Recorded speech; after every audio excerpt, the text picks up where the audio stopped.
Hello everyone, నమస్తే. Welcome to our channel. ఈరోజు tea టైంకి పర్ఫెక్ట్గా సరిపోయే క్రిస్పీగా చాలా టేస్టీగా ఉండే ఈ గోధుమ పిండి చెక్కల్ని చాలా తక్కువ పదార్థాలతో పిల్లలు పెద్దలు ఇష్టంగా తినే విధంగా ఎలా తయారు చేసుకోవాలో ఇప్పుడు చూద్దాం.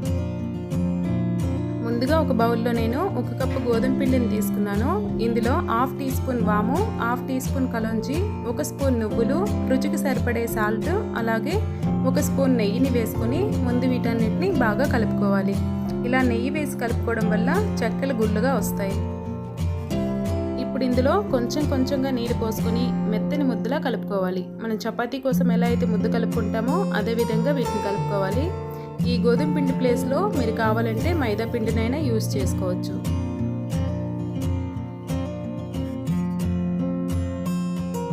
ఇప్పుడు వీటిని ఇలా బాల్స్లా చేసుకొని ఒక ఫ్లోర్పై పిండిని చల్లి ఒక్కొక్క పిండి ముద్దని తీసుకొని వీటిని చపాతీల్లా ఒత్తుకోవాలి.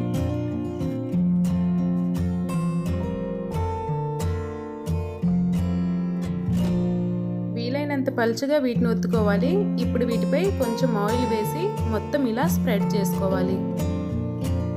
కొంచెం పొడి గోధుమ పిండిని తీసుకొని వీటిపై ఇలా చల్లుకోవాలి. అలాగే కొంచెం కారం పొడిని కూడా ఇలా వేసుకోవాలి. కారం పొడి వేసుకోవడం వల్ల ఈ చెక్కలు తిన్నప్పుడు అక్కడక్కడ కారంగా తగులుతూ చాలా టేస్టీగా ఉంటాయి. వీడియోలో చూపిస్తున్న విధంగా వీటిని ఒక పక్క నుంచి నెమ్మదిగా ఇలా చివరి వరకు రోల్ చేసుకోవాలి.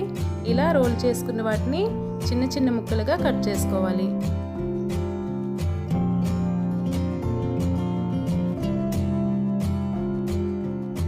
ఇలా కట్ చేసుకున్న ముక్కల్ని ఒక్కొక్కటిగా తీసుకొని ఇలా చిన్న చెక్కల్లా చేసుకోవాలి.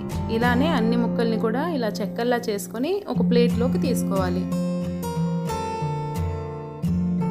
ఇప్పుడు స్టవ్ వెలిగించి డీప్ ఫ్రైకి సరిపడా ఆయిల్ పెట్టుకొని ఆయిల్ కాస్త హీట్ అయిన తర్వాత మంటని లో టు మీడియం ఫ్లేమ్లో పెట్టుకొని కొంచెంగా ఇలా చెక్కల్ని వేసుకొని మంచి గోల్డెన్ కలర్ వచ్చేంత వరకు ఫ్రై చేసుకోవాలి.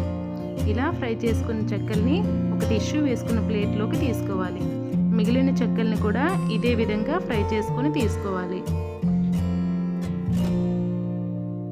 లో టు మీడియం ఫ్లేమ్లో పెడితే వీటిని ఫ్రై చేసుకోవాలి. అప్పుడే చెక్కలు క్రిస్పీగా టేస్టీగా వస్తాయి. పిల్లలైతే వీటిని చాలా ఇష్టంగా తింటారు.